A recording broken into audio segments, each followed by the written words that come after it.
Welcome, everyone. Thank you for coming.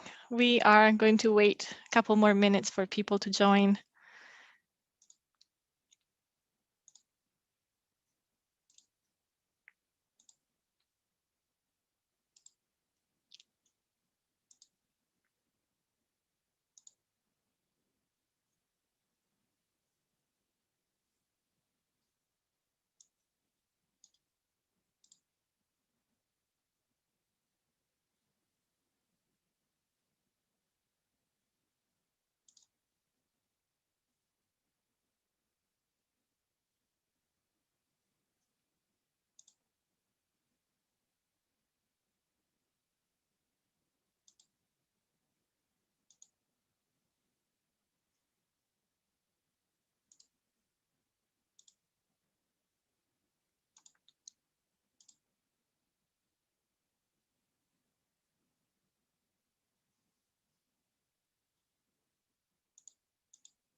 Okay. Thank you, everyone, again for joining us today. My name is Carlotta Paltrinieri. I am the Senior Researcher of Towards a National Collection, which is a 5-year program that is funded through AHRC and UKRI. This is our international seminar series, which is a series of events that invite guests from international initiatives that are inspiring our program, and they're proving to be leaders in the aspects that we care about the most. For example, we had the first 2 events were about building a national collection. So for example, we had Digital New Zealand, and we had Japan Search, and then we had the German Digital Library and Cultura Italia. Our third event was a roundtable on copyright and IPR and open access issues. And we had 5 international speakers that shared with us their expertise on and their experience with IPR for the GLAM sector. And today is our 4th event, and it's going to be about digital engagement and strategies that initiatives have used to attract and to keep engaged their users. And with us today are Medhavi Gandhi, Caitlin Haynes, and Emily Kane. Medhavi is from the Heritage Lab. She's the founder of the Heritage Lab, while Caitlin and Emily are both from the Smithsonian, and particularly they're from the Smithsonian Transcription Center. So today we're going to hear from them, their experience and their projects. And after that, there's going to be a Q&A session. A little bit of housekeeping. We would like to keep the questions at the end of the presentations. And usually what we like to do, if you would like to ask your question live, which we encourage to do, you can either stick a Q in the chat and I'll call on you, or you can raise your hand with the raise your hand button. Whereas if you prefer to just type in your question, I can read it out for you.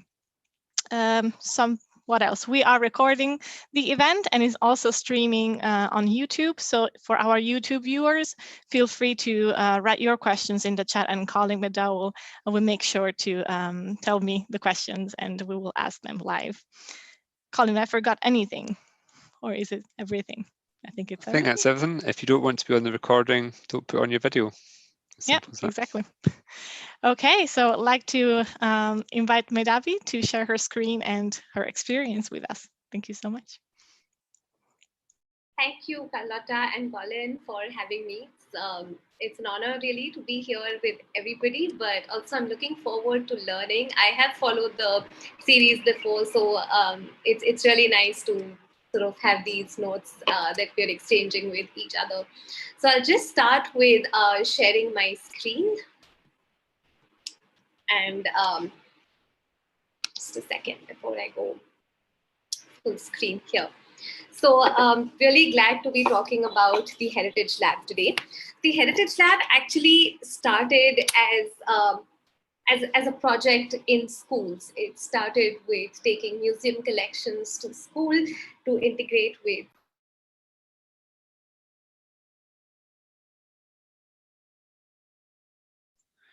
Oh, sorry, you seem to be muted, Medhavi. Sorry, is this okay now again? Yes, there you go. Sorry, okay. So I'll just repeat a little. So the Heritage Lab actually started as a project in schools where the idea was to take museum.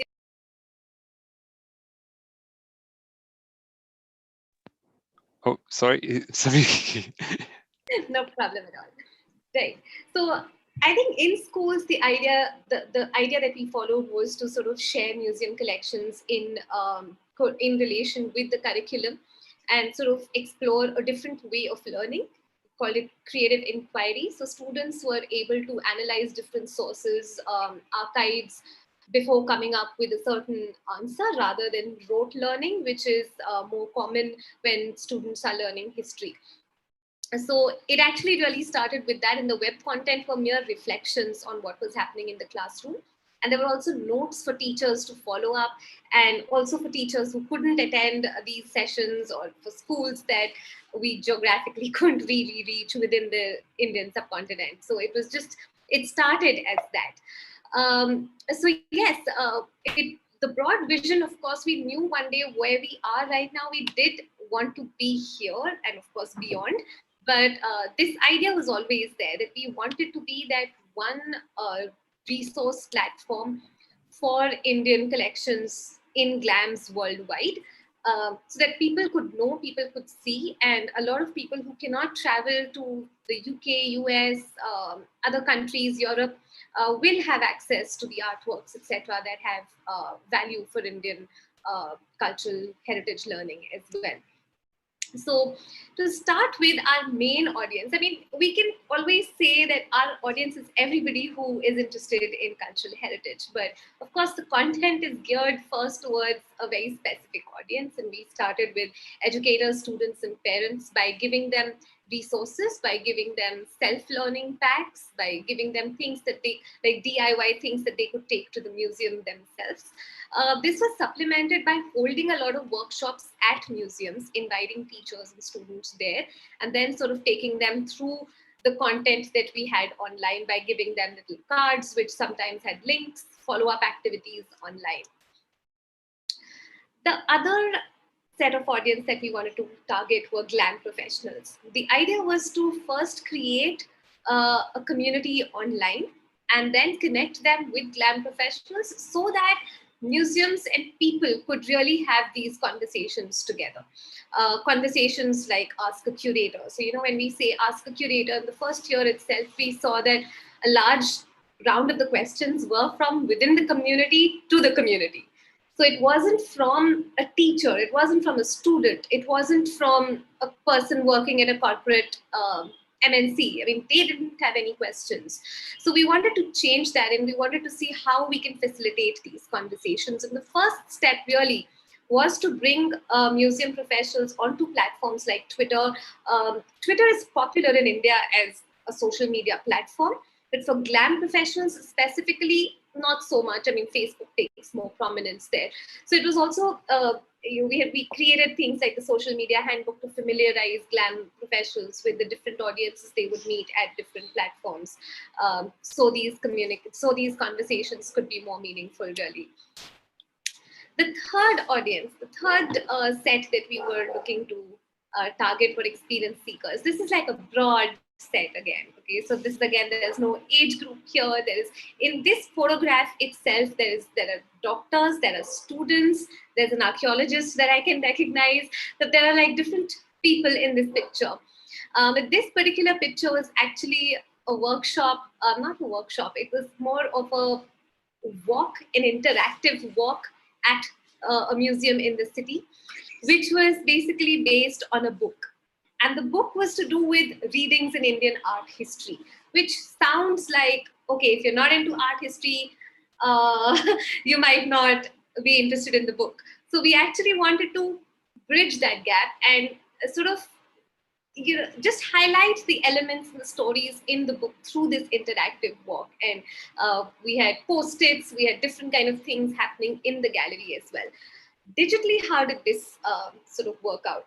The idea was to then direct people to different posts and things that already existed on our website about this particular gallery and let them leave their experiences as well. So a lot of these people, as you see, would have been first-time museum visitors, or people who don't really visit museums all that often, especially in India, but when they're traveling, they do try to visit museums.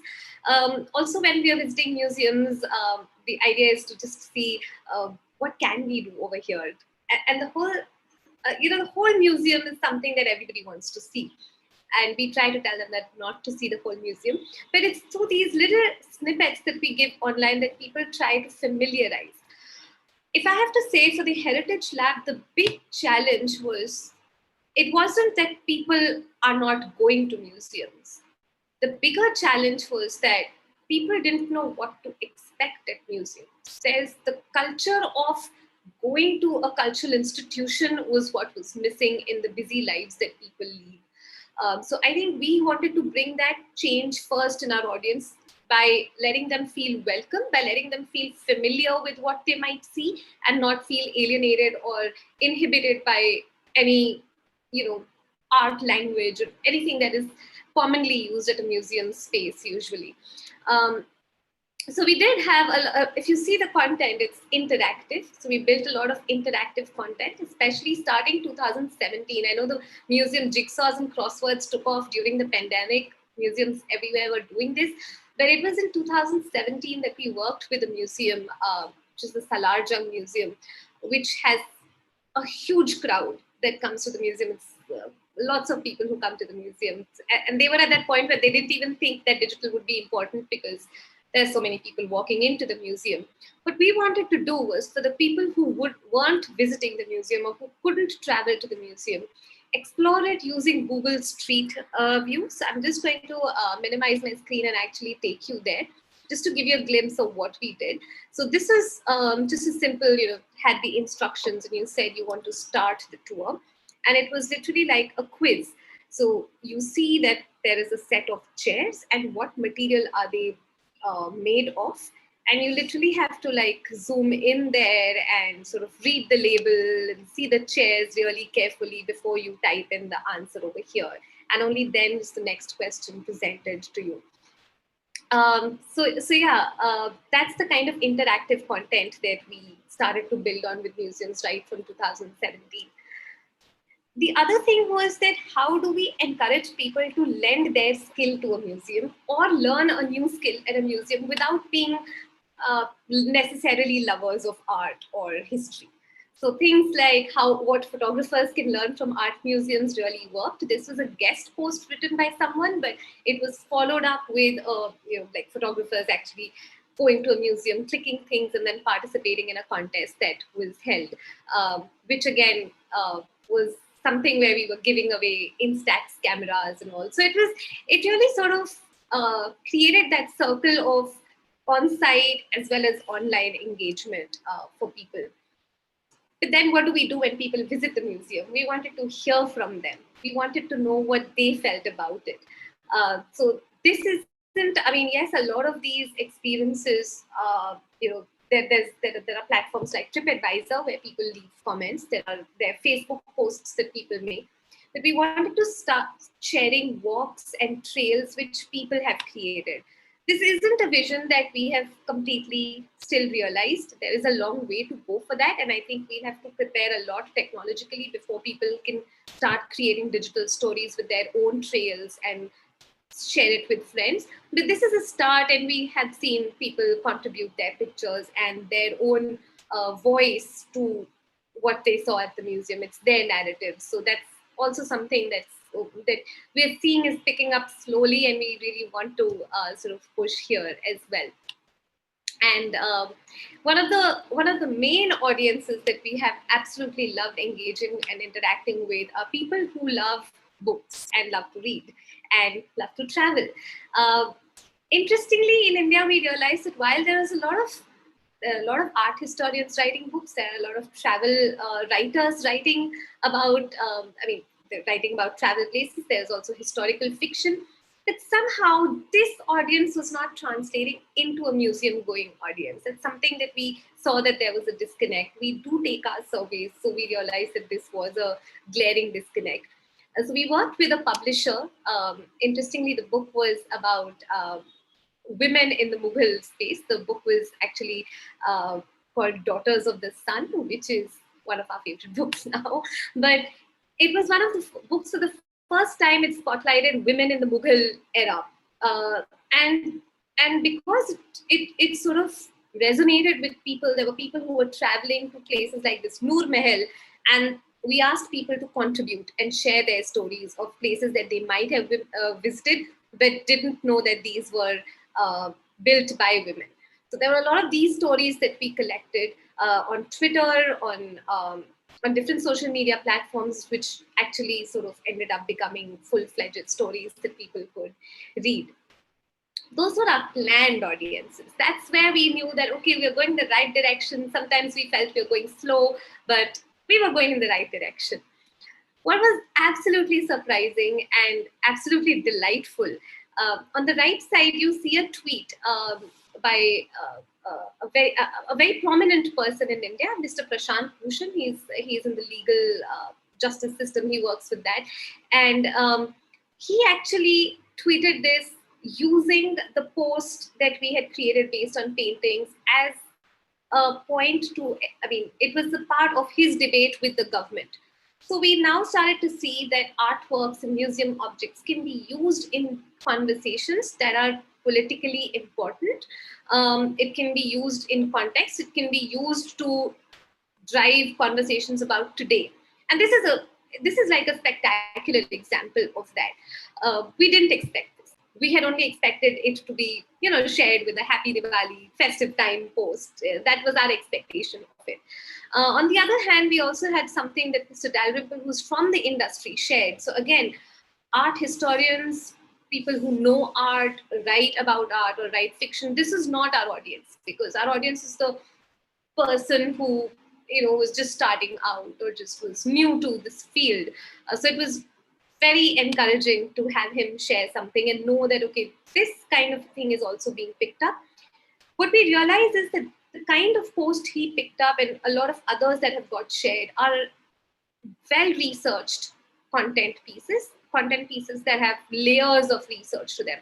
And that's how a whole new segment was born on the Heritage Lab, where we actually sort of go deeper, give classroom insights. I mean, in one post, we sort of start to give different kinds of lenses that people can view it through.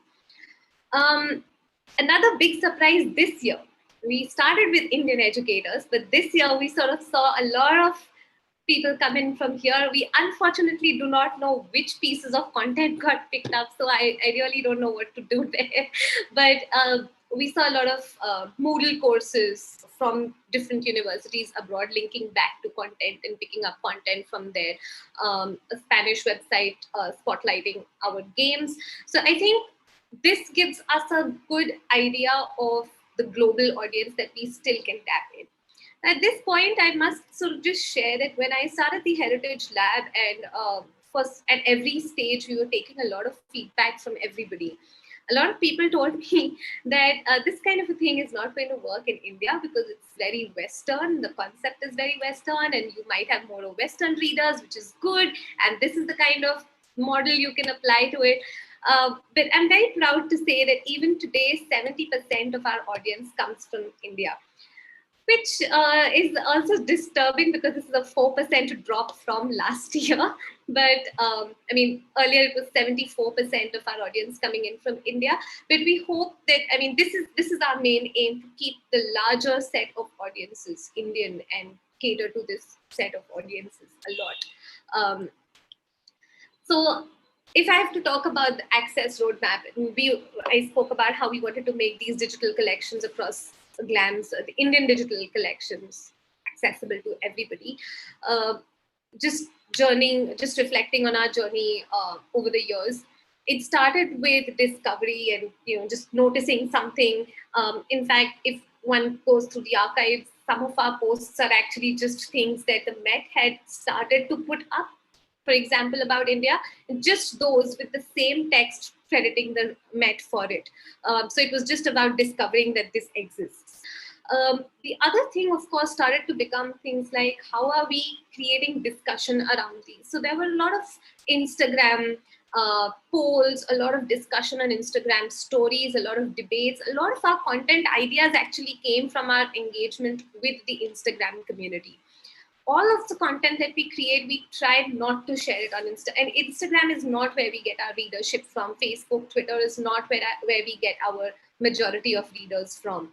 So these social media channels isn't what we used for spreading the content in terms of readership. But yes, it was more of listening.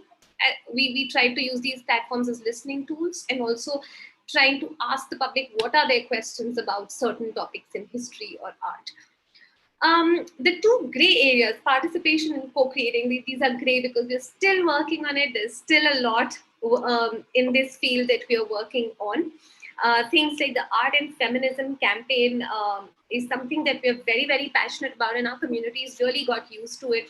The beauty of it is that the Heritage Lab, of course, runs its own campaign as well, but it also encourages GLAMs to host their own campaigns. So the idea is to not just put content from museums online, on Wikipedia, but also have people come and participate and write about these. And that's where we see it's a kind of a campaign that also told us that people were wanting to do more than just consume content.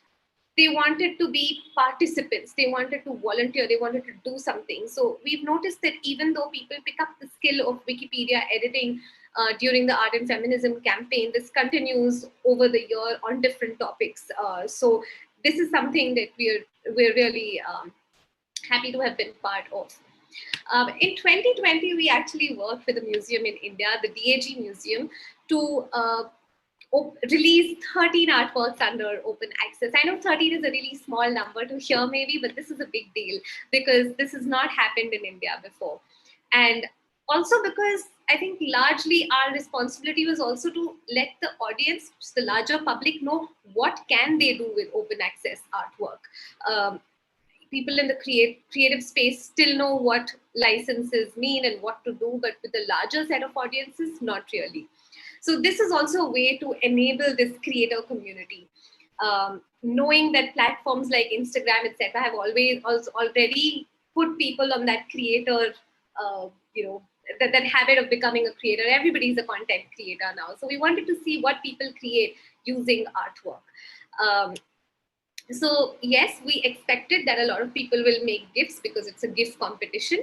But what we realized when we took a post-event feedback was that 65% of the people, nearly 65% of the people were first-time gift makers. So this was an opportunity for GLAMs, for the Heritage Lab, to work with their audience in sharing a digital skill. So we decided that going onwards, we will be working on a lot of programs, a lot of workshops where we are sharing a certain digital skill, not just Wikipedia editing, gift making, meme making. And that actually continued throughout 2020. We actually conducted a lot of these gift and meme making workshops, which led to the meme maker on the Heritage Lab. So we now actually have a meme maker. We couldn't figure out how to do a gift maker because anyway, Giphy exists, right? We don't need a gift maker. But we did need a meme maker because Indian art can be difficult to find if you're not very well versed with the right terms of what you're looking for and which institutions have it and which ones have the right license. So we've actually curated that set and we're putting it out here. In fact, this month, we're working with a school with more than 200 students from grade 5 to grade 12 on a meme making competition on the theme of art and science. So this is really exciting to us to see the kind of possibilities others also see when they see tools like the meme maker. So it's not just fun, but it's also educational and there's a new skill there. But everything is not digitally created. We also have artists who are looking at open access art. This one is from the Cleveland Museum, which we had shared on Instagram for Mother's Day. And then someone actually recreated an embroidery piece and shared it with us. So we have thought of now sharing a new segment on our website featuring such creators so that there is slowly a creation of a community of creators on the website as well.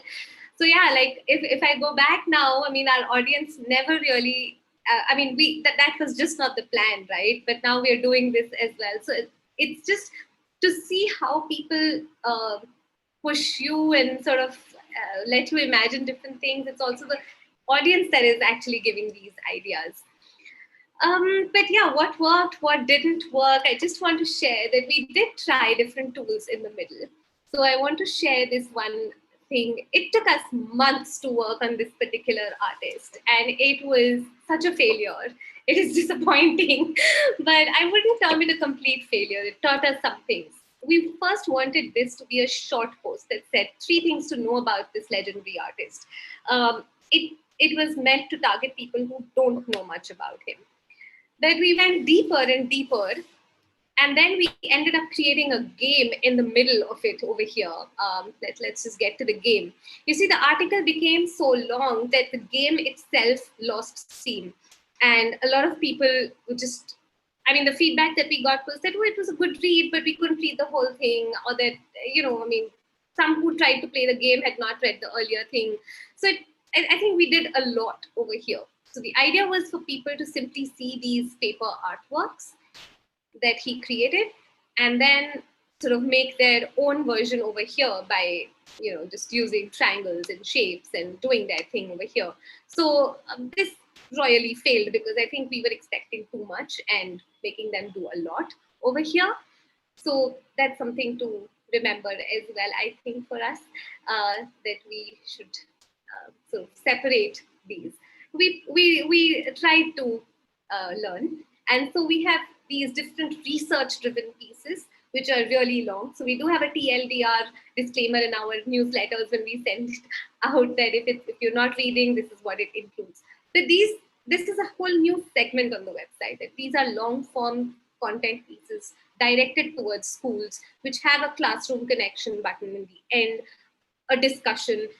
If there are people who want to know more, they would sort of dig more, and we have all the resources given, and the layout has been changed accordingly to make it visually easy for someone to know what they're looking for and how they will find it. So the idea, yes, also was to just interrupt this one-way flow of conversation. A complaint that people have had for really long, I'm sorry, I think I've gone on too long, but I'm just going to wrap this up now. But a complaint that everybody has had was about commenting. We did not allow the comments feature for a very, very long time. Also to avoid, there were a lot of issues with the comments, moderation, spam, a lot of these things. And we also wanted to establish a way of commenting that we finally have come up with. This is going to be specifically for schools first, though it's open site-wide. But the idea would be to filter and tab their comments, as you see over here, so as to encourage a civil discourse and engagement online. This is something that school students still have to know how to substantiate their arguments about something, how to express their views, give those links. So it sort of allows that. But basically what we're doing is, when we're giving a piece of information or a resource, we're also introducing inline commenting so that people can straight away get to the point and put forth their, it's a debate that you're raising, so people put their opinion down, and then we sort of see in a tabbed way how students are responding, whether they're responding with images, whether they're responding with a reasoned argument, with a link. So all of that, and those are hopefully going to be part of their classroom assignments now. That's just like a more zoomed in way of looking at it.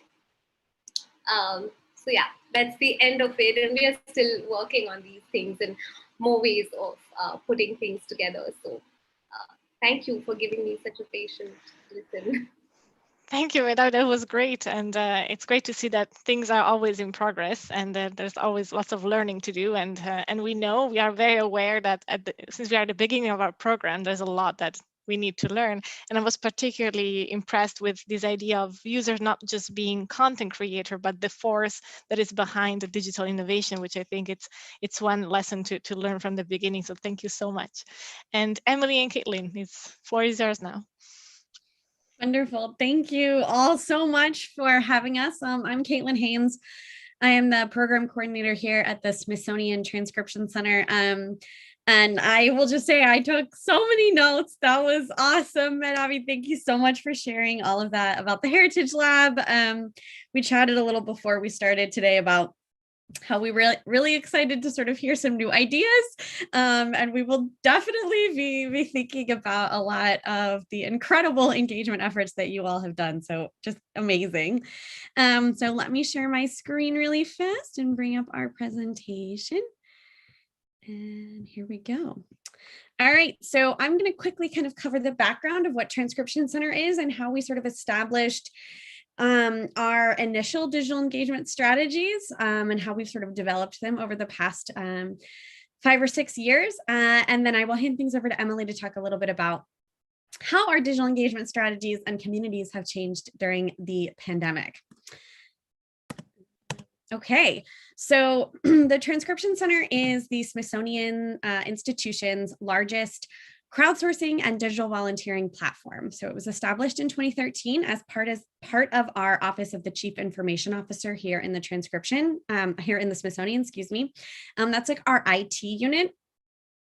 And it is just a website, as you can see, that is available 24/7 every day of the year, available for all kind of curious learners and individuals to connect with our digitized collections from across the Smithsonian and help us make them more accessible, readable, and discoverable through collaborative transcription and review. So over the past, I'm not sure what just happened to my computer there, but I'm like somehow taking screenshots. There we go. Okay. Over the past 8 years, Transcription Center has really grown exponentially. So since 2013, we have collaboratively transcribed almost 900,000 pages of content from across the Smithsonian's many different museums, libraries, and archives. We've transcribed content in 26 different languages, dating from the 16th century to the present day. And we have done all of this with more than 54,000 digital volunteers. So who is our community? So unlike other on-site volunteering programs here at the Smithsonian, our volunteers are welcome to participate as much or as little as they'd like. So we have no minimum participation requirement. And one of the things that we have always prioritized here in Transcription Center, and that we've received a lot of positive feedback about, is that in Transcription Center, again, unlike our on-site volunteering opportunities here at the Smithsonian, our volunteers can sort of engage or unengage with us directly as little or as much as they would like. So they can maintain any level of anonymity that they're comfortable with. They can never talk to us, or they can talk to us every day. It's completely up to them. So there's, some sort of general demographic information that we know about our community at large, but the specific information about who these people are, what drives their interest in Transcription Center, what experiences they take away from digital volunteering on our platform are very sort of contingent on how much they communicate with us. That said, we do know that we have volunteers from over 75 different countries, participation from more than 150 university colleges and high schools, not only here in the United States, but around the world, participation from corporations, from other nonprofits and cultural heritage organizations, and that our largest user group is between 18 and 35, which has really surprised us over the years, but has remained pretty consistent. Excuse me. Transcription Center activity by all of these volunteers ensures that the Smithsonian's collections are not only more easily discovered and accessed, but it also provides our dispersed and diverse user communities the opportunity to engage with our content on a personal level, which leads to a variety of new discoveries for us and for them. So Smithsonian curators have been able to locate really specific information about their collections for museum exhibits. We've been able to connect collections inside and outside the Smithsonian that we didn't know were connected before. And then we've also been able to connect individual researchers with ancestors in the historical record, including our own Smithsonian Secretary, Secretary Bunch, who has located his ancestors in the Smithsonian's Freedmen's Bureau records that we share with the National Archives. So how did this all kind of come about? What we really want to focus on today, obviously, is the ways in which our team has sort of developed, maintained, and continued to grow and support this really huge user community, both inside and outside the Smithsonian, and how our approaches and strategies have really changed and adapted over the years, particularly during 2020. So in the beginning, again, in 2013, when we first established the Transcription Center, we sort of knew that this was going to be a program centered around public engagement, right? The entire point of all of this was to figure out various ways to sort of maximize and capitalize on all the incredible digitization work that was being done around the institution. But it's also a way to provide public engagement that didn't have to be on site. So for us to connect learners worldwide with the Smithsonian's treasures without leaving their home, right? In a way that sort of fit their needs. But that said, it was still a pilot project. So in 2013, there was nothing else like this at the Smithsonian, and there weren't that many programs sort of otherwise in the cultural heritage world on a massive scale like this for us to really learn from in a useful way.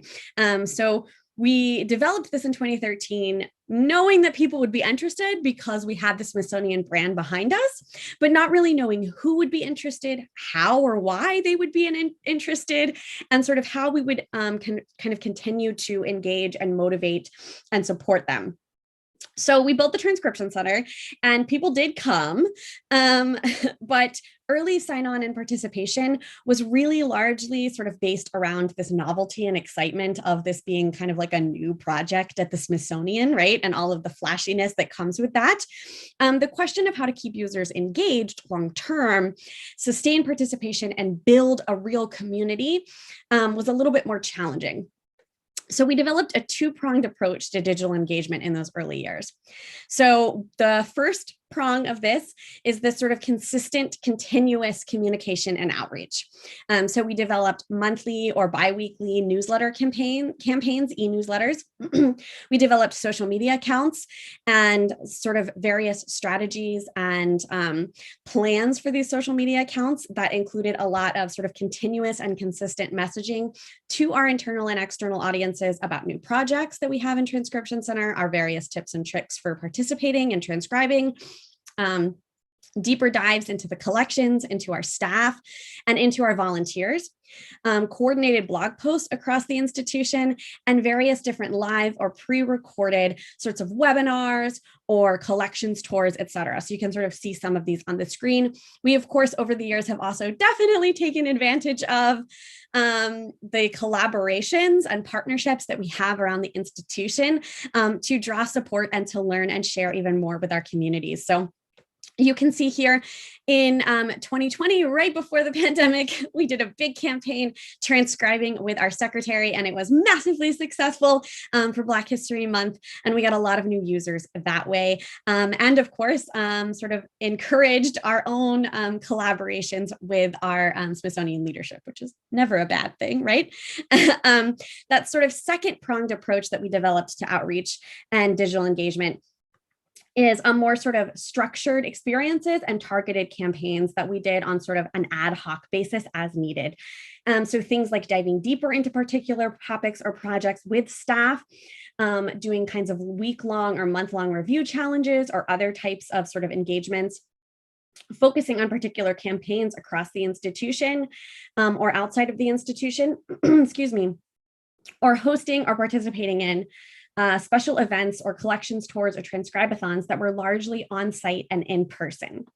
So this combined approach of structured outreach efforts and everyday engagement practices really offered our increasingly diverse community of digital volunteers multiple ways to dive into Smithsonian collections. So I know there are some familiar names on the participant list, which is awesome in this webinar. So you all have heard me say this again, but I'll say it louder and as many times as possible. But I really strongly believe that diverse communities deserve diverse engagement.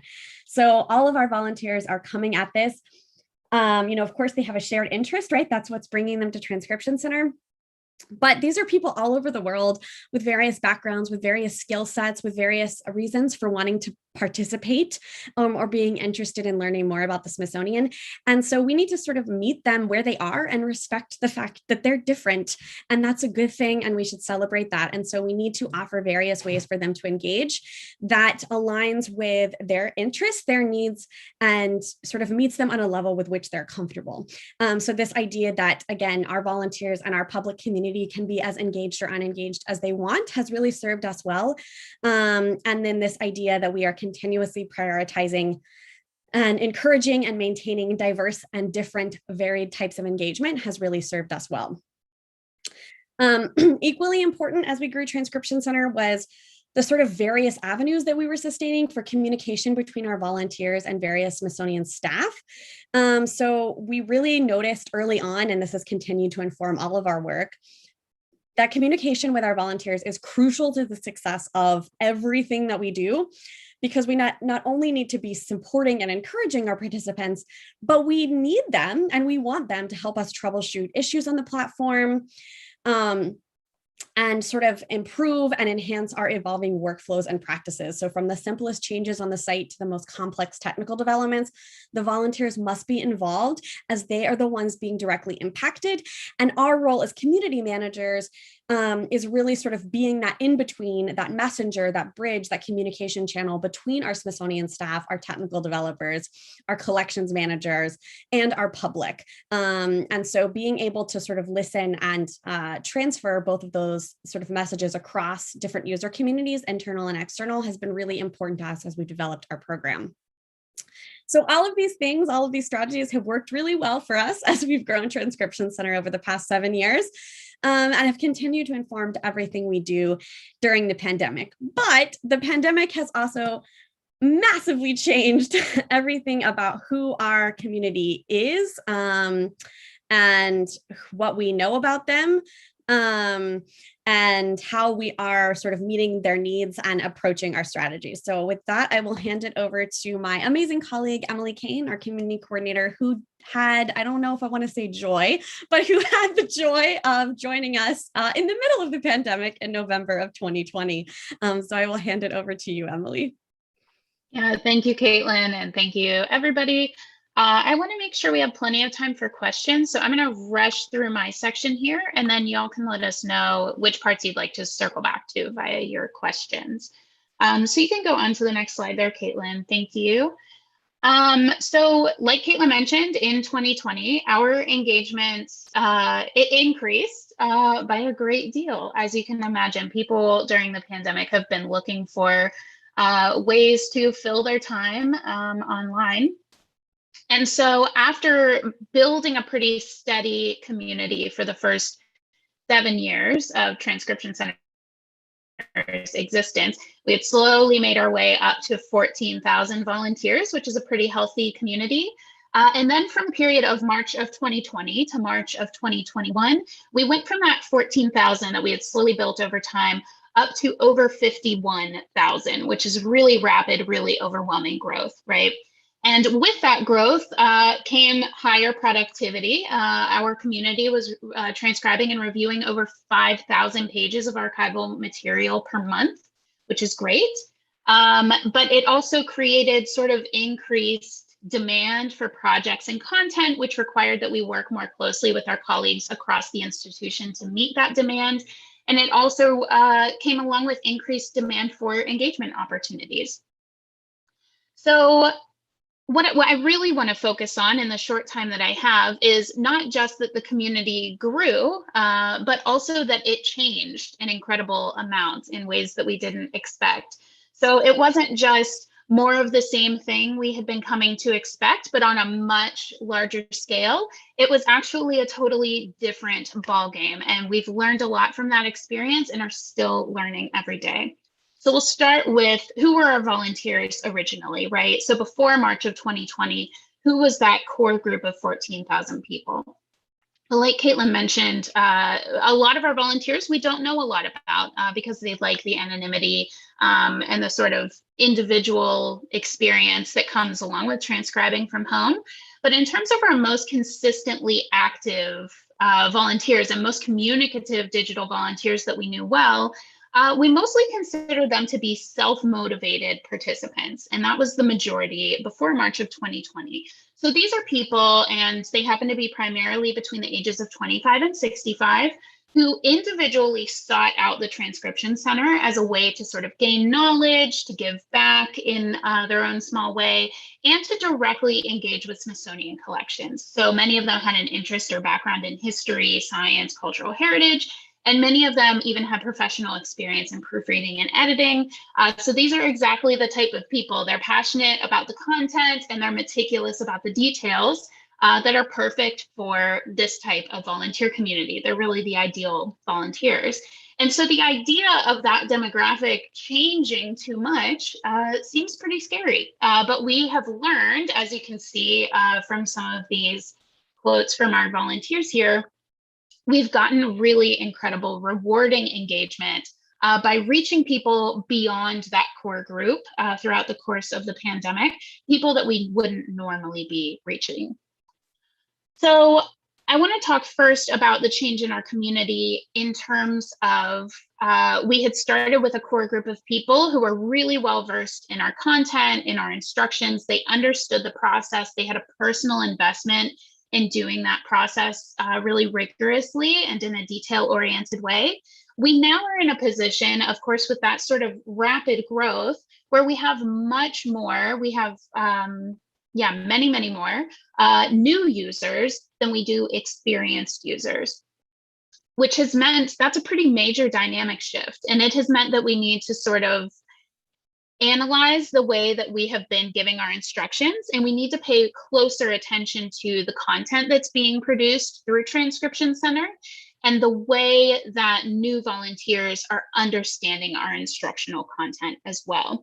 So what we've been learning is that these new groups of people who are joining us, they understand our mission and our guidelines much differently, and sometimes misunderstand. And that has created a lot of opportunities for us to sort of totally rethink the way that we talk about the process, the way that we talk about our goals, and the way that we sort of lay out our instructions, both from sort of a content production way and also from a user experience level on our website, which has been a really exciting opportunity for us to sort of reevaluate. It's also given us an opportunity, even with this increased engagement from new users, it's given us opportunities to build stronger relationships with that existing core group of volunteers who are really well versed in our instructions and have a lot of insight into the process. Because as our community has changed and the community's needs have changed, we have increasingly needed to rely on those people that we know really well, who are invested in the process and who can see, because they transcribe every day, they can see exactly what the new volunteers are understanding and not understanding, common mistakes that are being made, things that are being done better. And so we have increased those relationships with them, both by forming sort of a new group of volunteers within the system that have elevated permissions, and also by increasing just our day-to-day check-ins and communications with them. So they report a lot of the new behavior that they're seeing on the site, and we have found new ways to respond to that. We've also been able to increase our communications with these new volunteers by developing a targeted outreach approach. So anytime we're finding new users who are sort of veering off of the path, we're finding new ways to give them, specifically to reach out to individual people and give them sort of targeted instructional content that meets their needs, and work with them one-on-one to better understand what the program is looking for and how they can help us meet those goals.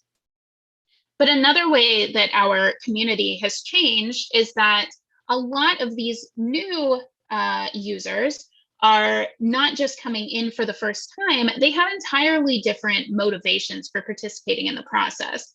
So where before people were coming to Transcription Center primarily because they were interested in the content, many of our new participants are coming to Transcription Center because they are required to do a certain number of volunteer hours. And they may also be incredibly interested in the content, or they may find that they are surprised to learn that they turn out to be incredibly interested in the content. But they do have a different primary reason for approaching us. And so the two main groups that fall into this, this new required participation category are students who are looking for service learning activities, either for a specific classroom activity or as a sort of overall graduation or scholarship requirement, and also corporations who are looking for ways that they can give back and also do team building exercises together. And so both of these are communities that we didn't expect to reach, corporations especially, but that has allowed us to build out a pretty robust sponsorship program that allows us to kind of meet those needs, connect with new people, and also develop resources for Transcription Center. And of course, students, education is the Smithsonian's primary mission. And so that's a group of people that we've been trying to reach for a very long time. And the pandemic and the transition to digital learning has finally made it so that we can have those conversations and we can develop resources for educators. One last thing that I want to talk about, and then we'll move on, is the new formats for engagement. So it's not just that the people we're working with are different, it's that we all live in this strange digital space now. And so what we're finding are that the sorts of on-demand engagements that were being requested can, of course, only be hosted digitally right now.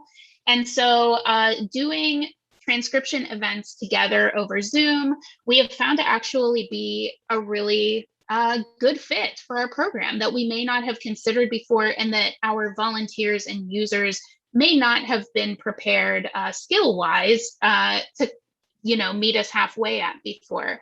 But in doing these sorts of transcription events online instead of in person, we can do breakout rooms, we can share our screens, and it really allows us to sort of meet everybody's needs and also to have a broader geographic reach. And sort of one-on-one instructional sessions with people than we ever would have been able to do before.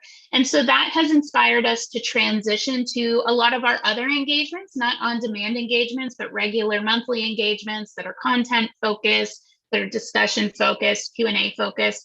All of those we're hosting virtually now too. And that started as a necessity, but it's something that we're looking forward to doing well into the future because it turns out there are a great many benefits to that. And it turns out also that by being able to interact with people more and get feedback from people as they're doing this activity and be able to see their facial expressions as they're describing the discoveries that they make is also allowing us to think a lot about what people need, what people are excited by, and how we adjust our messaging, not just in these events, but then also how we can adjust the messaging on our website to better align with the way that we would speak to somebody in person. And so I will leave that there and pass it back to Caitlin for lessons learned, because I want to make sure that we leave time for everyone's questions. Thank you so much. Thanks, Emily. I know we're rushing through this a little bit, and if it's useful, I will pop up our lessons learned back up on the screen. But I want to go ahead and open it up for questions so that we have time for that, because we could talk all day. I know I could talk all day and would love to talk all day about the things that we are constantly learning and changing and adapting regarding digital engagement and our communications and collaborations with our large and ever-growing volunteer community. Thank you so much, both. It was incredible. And while we're waiting for audience to warm up, I see that we have a question that is very quick, but I think it's useful to repeat. S is asking if the platform was created by you. Was you created it yourself? I'm assuming it was a question for the Smithsonian team.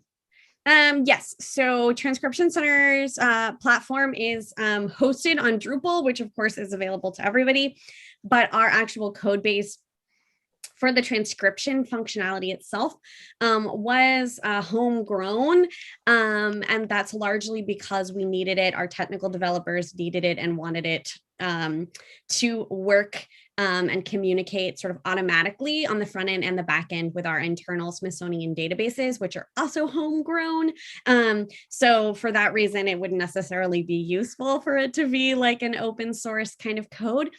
That said, that larger question of how we built Transcription Center from a technical perspective is one that we get a lot, and we are always happy to have conversations individually with different organizations who are interested in learning more about that, and sort of talking shop, so to speak, with our developers about how that works. So feel free to reach out to us. We'll put our email in the chat as well. Thank you, Caitlin. There's another question for now, so I'm going to ask a question that might seem a little unrelated, but it's I guess it's central to the whole issue of engaging users, but also to how to deal with content. So my question is, how do you deal with problematic or, I guess, controversial content, and especially how do users play a role in that? Do you have users that, as feedback, they signal something that they didn't think it was appropriate, or how is the content selected for some of the activities? So anything you would like to share with us? Yeah, that's a great question, and one that we are very sensitive to, and we're constantly talking about amongst ourselves. But we feel really strongly across the Smithsonian and here in Transcription Center that we don't want to be censoring historical content, right? And the point of transcription is to maintain historical accuracy. So we ask that our volunteers transcribe exactly as they see in the original document, like even maintaining spelling and grammatical errors. That said, we are also very cognizant of the fact that a lot of historical material is traumatic and problematic and contains a lot of sensitive or outdated terminology, or offensive content, or traumatic stories, etc.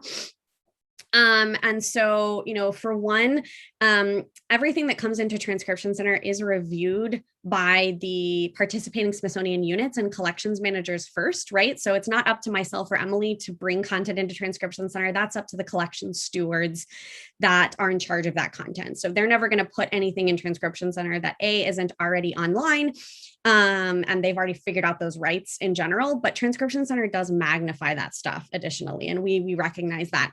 So we have a number of disclaimers on the site about the need for maintaining historical accuracy, but also acknowledging the sort of difficult nature of historical content, and encouraging everyone to review our policies Smithsonian-wide on cultural sensitivity and access, but then also to reach out to our team if they're ever concerned about anything.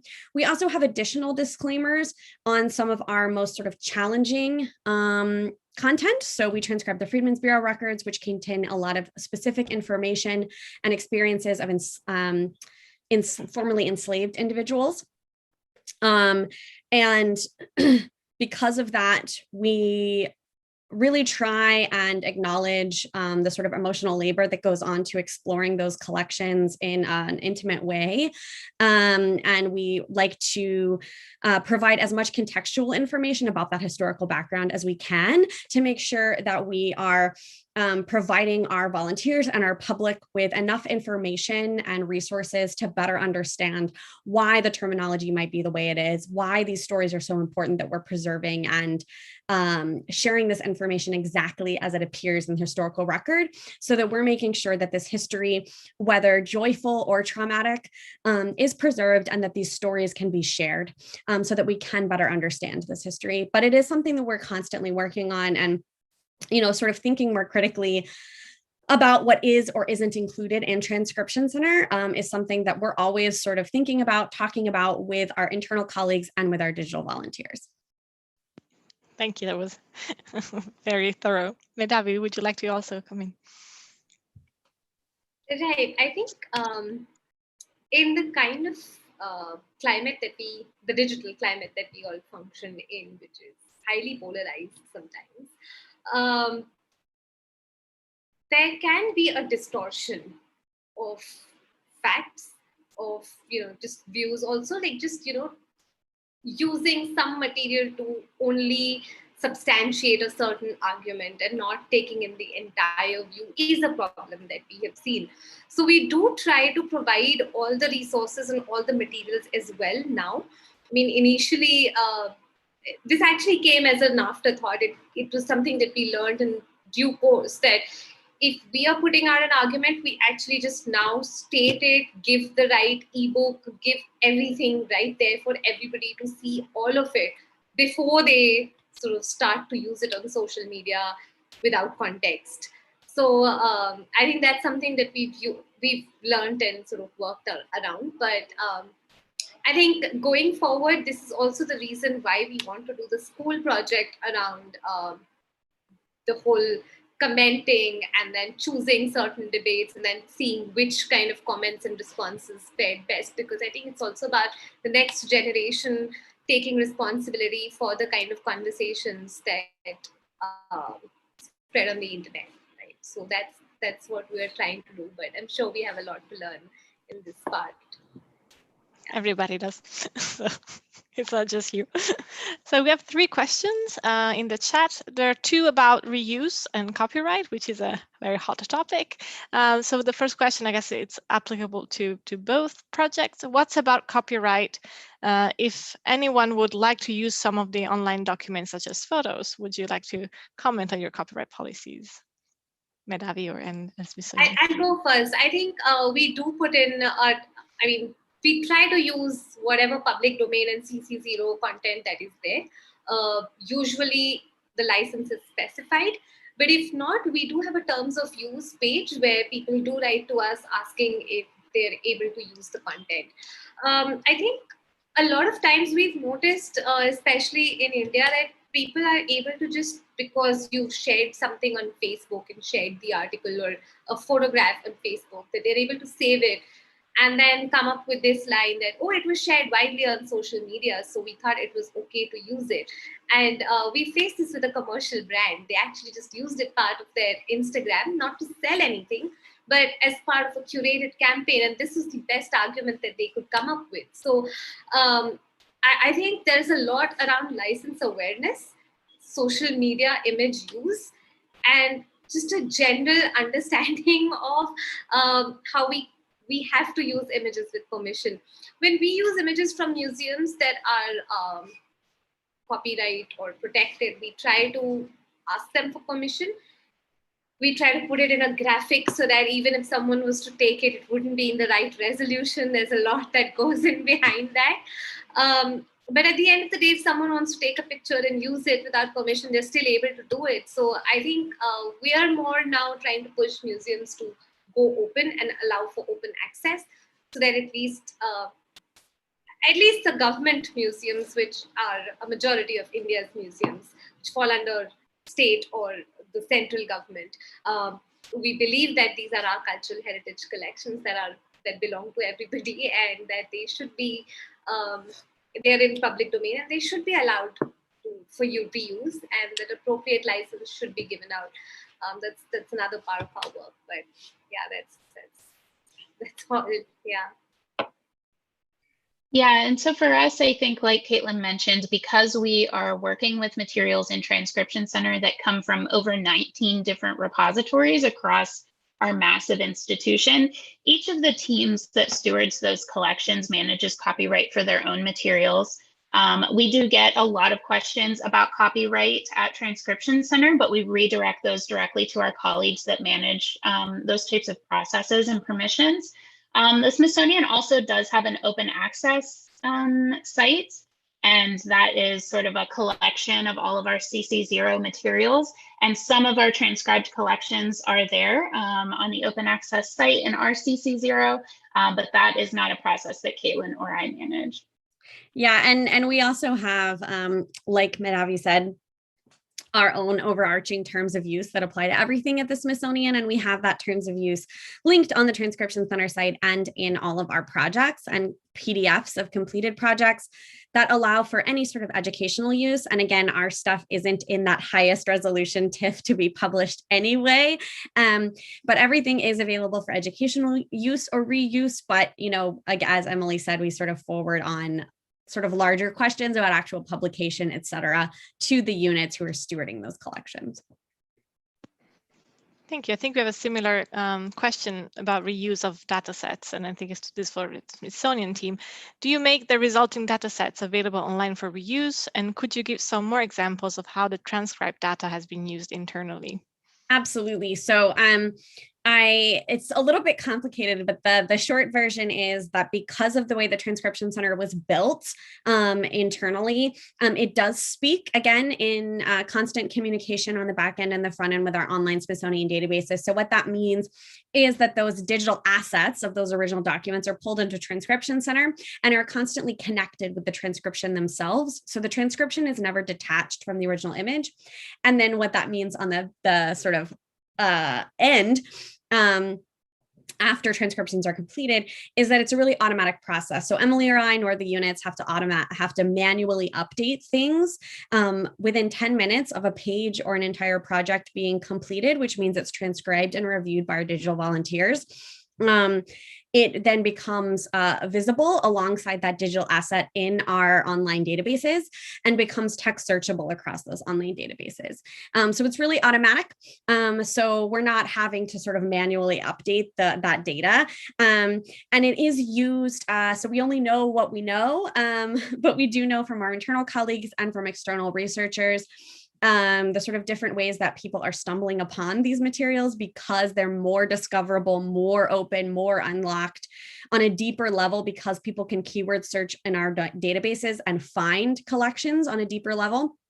But then we also know that some transcribed data is used by our curators for exhibits, or is used by our kind of internal staff or external researchers to find specific information about an individual or about a topic or about a time period, is used in publications, is used in different research projects, etc. So we could sort of go on and on about that, but that's the very, very summarized version of how it works in Transcription Center. And if anybody ever has questions and wants to see a more detailed view of that, you can always email us. Thank you, Caitlin. And so I think that covers also Ian Watson's question about the accuracy. But Ian, if you'd like to ask the question, if you meant something else about accuracy, please do elaborate that. Otherwise, perhaps we can, I don't know if you, Caitlin or Emily, would like to comment on accuracy on the Smithsonian site. I would actually, because this is a new issue for us. So before 2020, we didn't have really any issues at all related to accuracy. We understand, of course, whenever people are doing the work, that means that there are going to be small mistakes. But again, I described what our volunteer community looked like for a very long time. There were people who were, this is not to say that our community doesn't have this same view today, but it was exclusively people who had a strong interest in developing the best content possible because of their backgrounds and because of their interest in the content, right?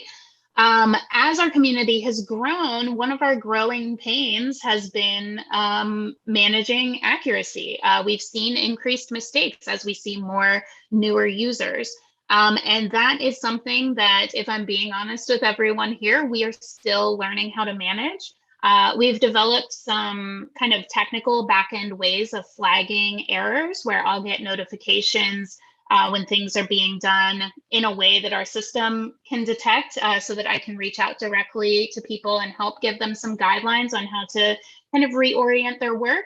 We also rely on that core group of volunteers who are extremely well versed in the way that these transcriptions should be formatted and in the content itself. And we rely on our colleagues across the Smithsonian who manage these materials. It really is a massive group effort to constantly be having and reevaluating these conversations about what it is that we're looking for out of transcribed content and how we can keep getting it closer and closer and closer to perfect, while realizing that we never will quite reach perfect for as long as it's us people doing it, right? But I will say one more thing about accuracy, and Caitlin is really great about saying this every time this question comes up.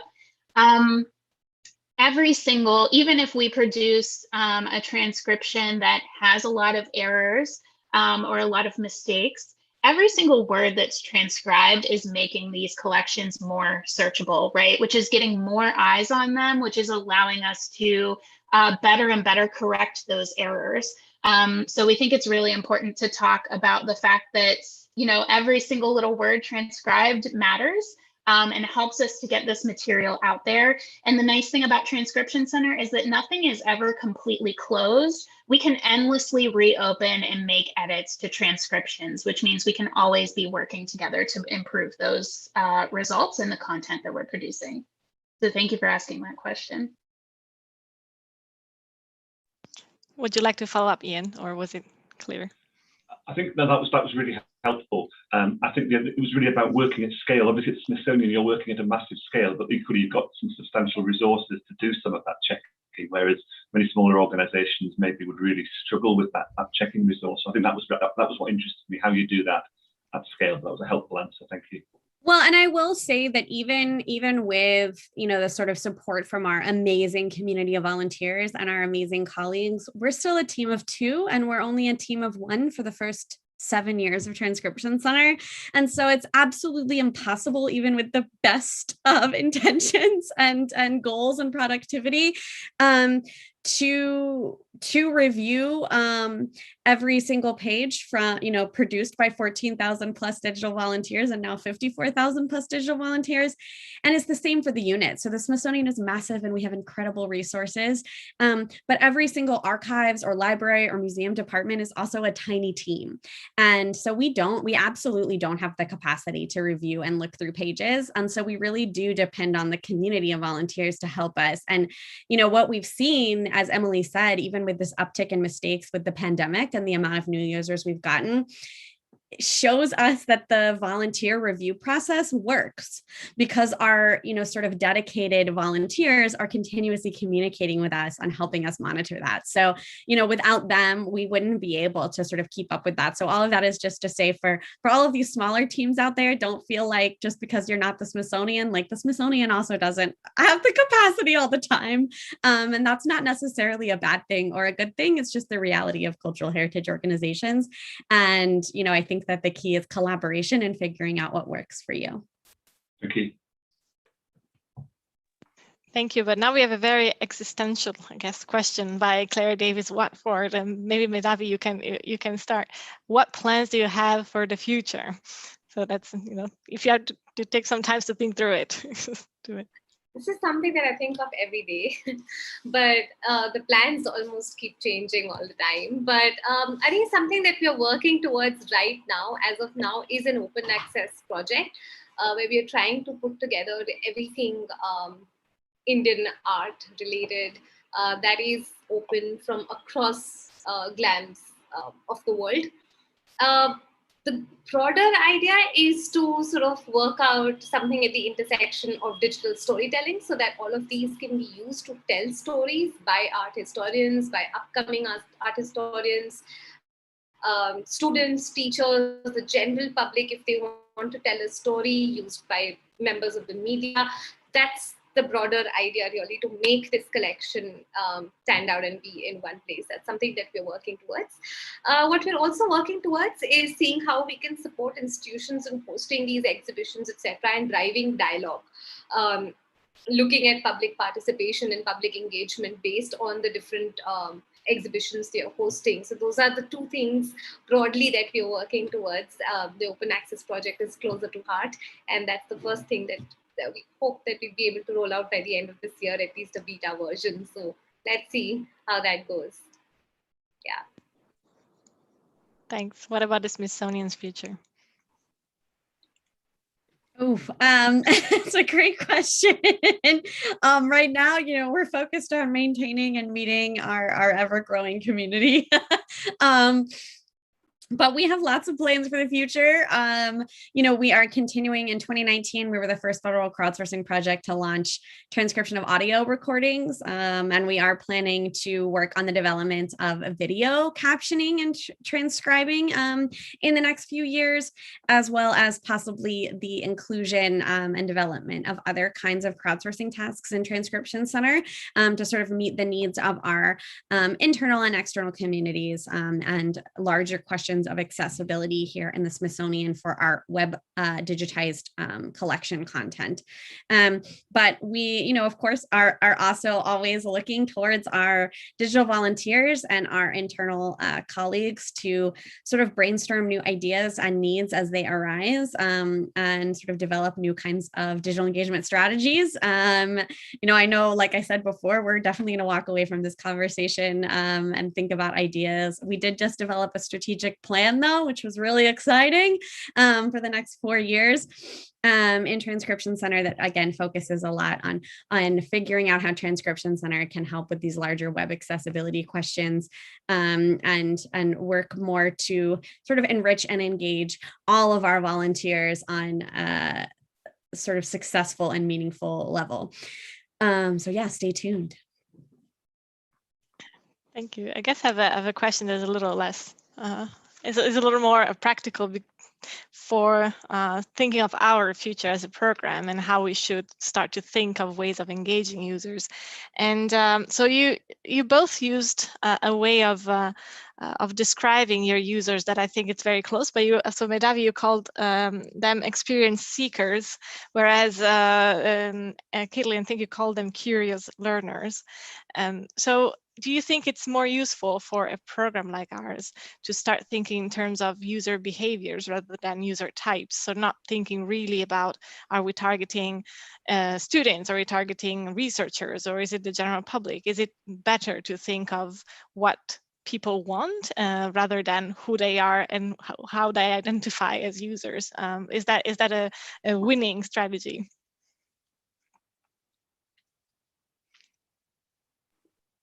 I think going forward, user behavior segmented also according to who the user is going to matter.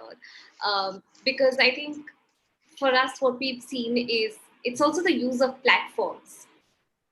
Which set of users use which platforms to access what kind of content, whether they download it, whether they keep it in the pocket, whether they go onto Reddit to have a different conversation around it. I think the user behavior also really, for us, it has been who the user has been and then tracking the user behavior. So yeah, that has mattered. But initially when we started, it was largely the user behavior because we didn't know how to really keep segmenting it all across also. It's only later that the feedback forms, etc., started doing the rounds, and then people started to share what their occupation is and how they use the content, how they save it. So I think that sort of told us about the user type as well. So would you do it differently now that with learning how you've done it? Would you do it the other way around, or do you think it's a good idea to stick to user identity and then move to user behaviors? I think with each piece it's different. Where everything now with the open GLAM thing, I think the new platform, the digital storytelling, we're going with user behavior because again we do not know who all will use it. I mean, yes, we hope that a lot of creators use it, but within creators also there's a huge, I mean, when we participated in Hack for GLAM last year, we put out all the open access materials to see what would come of it. And someone actually created a 3D object out of a painting, which is something unexpected. We didn't know that could be created as well, right? So I think given these experiences, now we're just going to go with seeing what has been created and what people are likely to sort of respond to rather than go with user types, because then we'd just be restricting the kind of content we produce and the kind of experience we want to give out then. Thanks.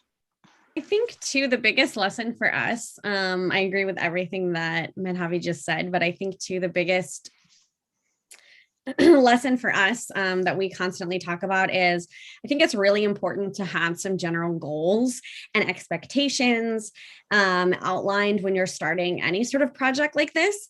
But I also think that it's really important not to be too rigid or inflexible on those goals or their expectations, because as we've all seen and continue to see, you're going to have unexpected surprises in good and bad ways. And if you are sort of inflexible or unadaptable, then you're going to miss out on some really interesting opportunities. So like, as Emily was saying, like we never expected for high school students or for corporations to be engaging with Transcription Center in the way that they have in the past year. And we never designed Transcription Center to meet the needs of corporations, right? And we aren't necessarily still doing that. But by allowing ourselves to sort of pivot and kind of think more critically about what we're hearing from our public and these new types of public users, and meeting them where they are, we're really expanding our opportunities internally and externally to learn and collaborate in new ways that benefit us. So when we look at corporations as one example, we have been able to over the past year sort of grow our partnerships and our relationships with new internal teams in the Smithsonian, like our advancement teams and our public affairs teams that we weren't necessarily engaging with before, that taught us new things about reaching audiences and getting more resources for Transcription Center that we had never thought about before. And that was a real opportunity that if we hadn't seized that, we would have missed that. And by sort of engaging with these new audiences and being flexible in what our sorts of goals for who our users were and the kinds of behavior that they were going to have, and allowing for that to change, we have been able to kind of grow our community and learn new things and adopt new things that have benefited our existing users and the ones that we thought we were going to be engaging with, and these new unexpected users. So I think that it's what's most important of all is to allow your community to develop as it develops and sort of respond to that in an appropriate way that, again, still aligns with your mission and your goals, but can change a little bit over time. Emma, did you want to add anything? I was going to say the exact same thing that Caitlin said, probably because we talk about this all the time. But yeah, whatever approach you take for building your audience, just make sure that you are always taking the time to then look at who actually is on here and what are they actually doing, though. And I think Medhavi's presentation was so good at illustrating the sort of like unexpected little things that get produced whenever you sort of allow that to flourish and you pay attention to, how people are interacting with your site. Because once you open things up to that massive community of anyone in the world with internet access, people are going to bring their own creativity and their own ideas to the table, and it could very well turn out to be something that you never expected. Thank you. So I guess another aspect that you both mentioned quickly is this, I guess the coexistence of physical engagement and digital engagement, which was probably much more prominent before the pandemic, and then it became all about digital engagement. I know this webinar is about digital engagement, but what do you see that the future holds? Do you think that the digital and the physical will continue to coexist, and do you think they will complement one another, or do you think that the digital will always be seen in sort of a surrogate of a replacement of the physical experience? What are your thoughts on this? I certainly hope it continues for GLAMs to coexist because I think there's a whole new audience that has grown used to content from museums that are not in their city, and it would be terrible if they didn't receive that kind of content later. I'm already seeing this a lot because I know that now that exhibitions are allowed and museums are opening up, there are these questions that pop up on social media. Oh, I'm not in that city. Will you have like will you have like a live stream of the event? And then there's a blank comment space there. There's no response there. So I certainly do hope that that continues to happen, because I think we've led audiences to feel that there is a vast array of cultural content that is there. There is an audience that is wanting to contribute to this and not just consume it. I think we need to also continue to remember that there is also a set of audience anywhere in the world who wants to contribute. So not just attending events and all, but how can they be part of your team? I think it's wonderful to see the Smithsonian transcription process have so many digital volunteers. It's an inspiring example for all GLAMs, I think, to also see how they can involve these people, because I think everywhere we notice that GLAMs museums are short-staffed for so many things. So I think it would be in so many departments, it would be interesting to see how we continue to use the power of digital. As far as the Heritage Lab goes, I think we are looking forward to complementing our digital work now at museums. seeing how, and I think the next thing that we are doing is actually a teacher's hack at a physical exhibition, and then continuing it online, and then opening up the entire resource to teachers who are going to be unable to attend the physical actual exhibition. So yeah, I think we are going to try to experiment with both and see, and hope that there are newer formats to explore as well. Yeah, and I would just say that, the digital will never be able to replace the in-person experience, both on an interpersonal level, right? I think we've all learned a lot about the value of digital interaction and also the value of legitimate face-to-face interaction, as some of those options have been taken away from us over the last year. But also in terms of sort of cultural heritage and museum content in general, my background is in museum anthropology and material culture.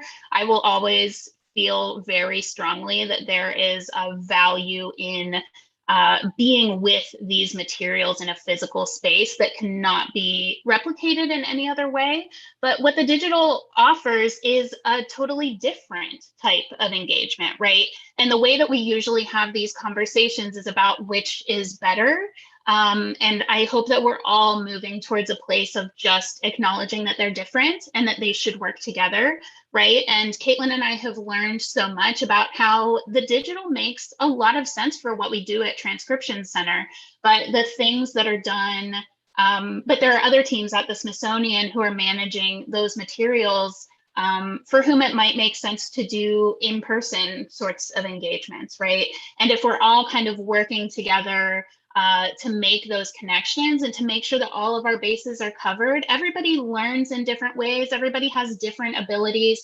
And the more sort of diverse approaches that we are taking, and the more that we are collaborating with people who have different approaches from us across the physical and the digital, the better we're meeting everybody's needs and creating connections between as many people as possible with the collections that we have. So yeah, I don't know what's the future for Transcription Center in terms of finding that balance. I guess we'll see once this is all like over, right? But yeah, I just hope that we are all thinking all the time about how these different pieces work together and how we can maximize that. Thank you. That's something that we have clearly in mind for the program. Of course, we're supposed to build a virtual national collection, so that's the focus. But I think that it cannot be, detached, as you said, from the physical. So, Caitlin, I saw that you unmuted. Well, yeah, I just wanted to say that I think too, one of the things that has surprised us, obviously everything about Transcription Center is like digital in essence, but I think that there is this sort of assumption that a virtual engagement or a virtual activity is a little bit less personal or intimate, and in some ways they can be, right? You can't get back that physical touch of an object or an archival document, but one thing that has really surprised us is the feedback that we have gotten from surprised volunteers who are participating maybe for the first time in Transcription Center on their own or as part of these transcribe-a-thons that we've done virtually, and have noted to us how personal and intimate it feels to be able, in a way that you wouldn't get, right? Like I know many of us working in the cultural heritage world have done instruction sessions or tours of archival materials or collections objects. And there's something really intimate and personal about that. But by looking by yourself or with a group of people at a screen in your own home, in your pajamas, and being able to zoom in on a sentence or a word of somebody's handwriting about their experience in 1872, is incredibly personal and intimate, and is kind of a deeper experience than you would get from just seeing a letter on a table that you wouldn't necessarily be able to take the time to engage with that sort of deeply, just sort of being in a museum space, right? We're not supposed to touch all of the documents on a tour necessarily, right? And so I think, that has really been a joyful thing for us to get that feedback from a lot of these new users of saying like, wow, I didn't realize how much I would like this. And I didn't realize how intimate and personal this was. And that I could get that at home virtually by not going into the Smithsonian. And so I think that that's something too that we sort of need to explore as an institution and as cultural heritage organizations, is like, again, putting these things in collaboration, conversation with each other, and, you know, sort of prioritizing both kinds of engagements, but recognizing the value in both in different ways. And I guess that's an excellent piece of advice to close our webinar. It's 3:29, so I think we've done pretty well. I just wanted to thank you very much, all of our speakers. It's been extremely helpful for us as a program. I hope it was as helpful for you and for the audience. And so I hope we'll keep in touch because we are planning on having more of these events with international collaborators. And we are hoping to keep in touch in general because I think that it will be instrumental for us to keep talking to people that have more experience and that have been through this, so they can tell us all about what to avoid and what to risk. And so I want to thank you so much, and thank you all of you who attended. Thank you, everyone. This was lovely. Yeah, thank you all so much. And reach out anytime, like